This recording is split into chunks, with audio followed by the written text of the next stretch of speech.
Orang-orang kayak kontol gini kenapa nggak dibantai aja sih? Kita kumpulin di lapangan terus kita bom. Mati semua. Ya gue tahu, brutal, kejam, nggak manusiawi. Cuman coba lu lihat di sosmed, ada begal, anak-anak tawuran, orang-orang yang kayak sering ngerusak fasilitas umum. Pemerintah tuh nggak pengen gitu ngebasmi orang-orang kayak gini. Ngapain dipelihara terus? Di saat para penguasa dunia udah mau mengurangi jumlah populasi karena katanya bumi sudah kepenuhan, ini mah malah nambah-nambah beban negara. Kita pakai logika aja deh. Pemerintah kita tuh udah nggak sanggup ngasih pendidikan, ngasih gizi, ngasih lapangan kerja buat semua orang. Kenapa nggak dikurangin dulu orang-orang yang kayak gini? Biar orang-orang yang benar-benar berpotensi bisa dikembangin secara maksimal. Gini deh, katanya dunia itu udah overpopulasi. Penduduk dunia sekarang udah 8 miliar lebih. COVID itu salah satu proyek untuk mengurangi populasi manusia di dunia. Tapi kalau emang bener itu buat ngurangin populasi, kenapa korbannya tuh malah banyak lansia? Orang yang udah nggak produktif, ibarat kata nggak usah diapa-apain, tinggal nunggu waktu juga mereka mati dengan sendirinya. Kenapa pengurangan populasi itu bukan ditujukan untuk orang-orang yang kayak tadi? Gue lupa dulu pernah baca di mana. Tapi ada satu statement yang bikin gue percaya bahwa penguasa dunia itu ada. Jadi kurang lebih kata-katanya kayak gini. Cara yang paling utama untuk mengontrol dunia itu ada dua. Satu dari pangan, dua dari bidang farmasi. Dan emang bener, ada dua organisasi dunia yang mengontrol di bidang ini. Gue nggak perlu sebut deh, lu cari aja di GPT sendiri. Jadi menurut gue kebutuhan pokok manusia itu sekarang udah ada 4. Sandang, pangan, papan, dan obat. Dan yang paling utama ini emang pangan dan obat. Manusia nggak bisa hidup kalau nggak ada dua ini. Lu telanjang, lu masih bisa hidup, kecuali lu tinggal di kutub. Papan, yaitu rumah tempat tinggal. Anak-anak pang juga hidup di jalan. Tapi kalau nggak ada makan, lu bahkan lapar, nggak bisa mikir, nggak ada tenaga, kekurangan gizi, mati. Ya, emang dari zaman prasejarah juga kan manusia itu nggak ada beda sama binatang. Mereka hidup untuk berburu, cari makan.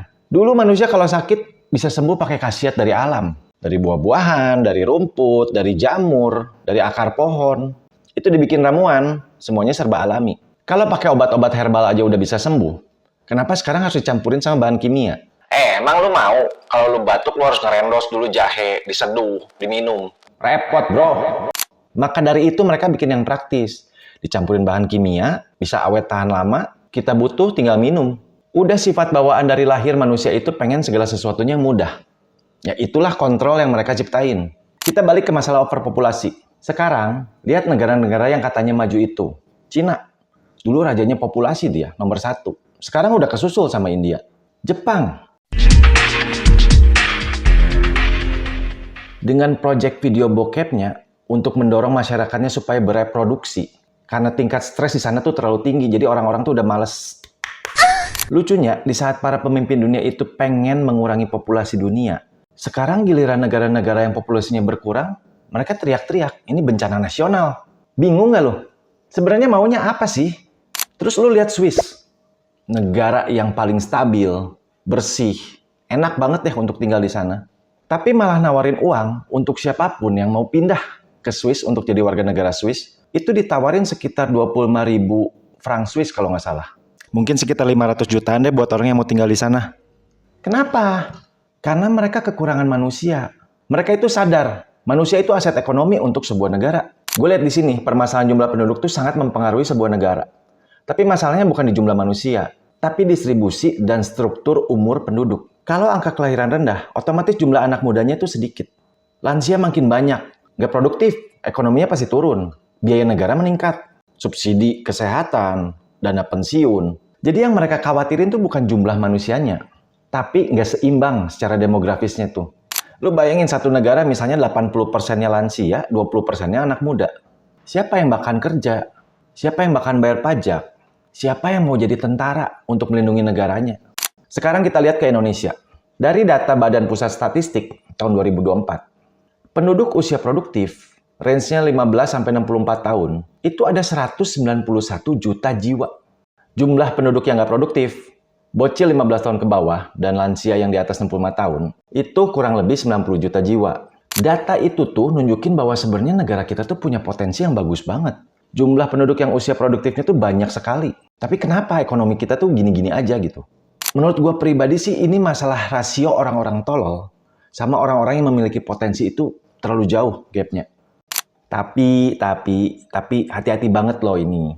Ada kemungkinan juga pemerintah sekarang ini lagi mulai ngurangin populasi orang-orang tolol kayak gitu. Contohnya yang paling baru, ada uji coba vaksin TBC yang diuji coba ke warga Indonesia. Yang mau jadi kelinci percobaan tuh dikasih duit berapa ratus ribu. Kalau nggak salah 150.000, coba kalian cari tahu sendiri deh. Gila nggak? Dengan duit 150.000 doang, banyak banget itu yang kepancing. Ya hati-hati aja deh, siapa tahu itu tuh emang bener untuk ngurangin populasi di Indonesia. Coba deh, kita tuh harus banget punya yang namanya critical thinking. Pemikiran kritis. Pemikiran kritis itu menurut gue bisa dilatih, bisa dipelajari. Jangan mau jadi orang yang lempeng-lempeng aja, disuguhin 50.000 sama yang di atas lu manggut-manggut. Tapi inget ya, kritis itu beda sama pembangkang. Simpelnya gini, pemikiran kritis itu tujuannya mencari kebenaran, memperbaiki sesuatu yang salah, dan memahami segala sesuatu secara lebih dalam. Contoh, kita nggak boleh gampang percaya sama yang namanya informasi. Kita harus cross-check ke sana ke sini. Coba sering-sering mulai nanya kenapa. Terus dampaknya apa buat kehidupan gua, buat sekitar gua.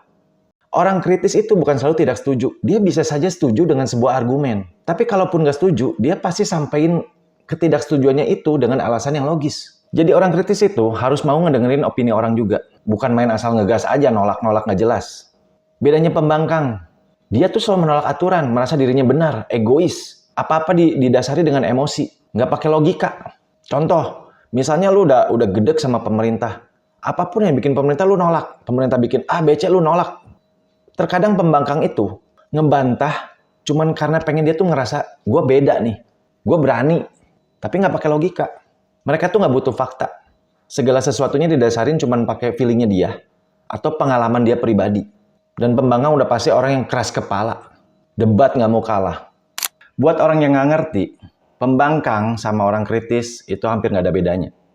Nah pertanyaannya, kalian ini sekarang seorang pembangkang atau emang orang yang punya pemikiran kritis?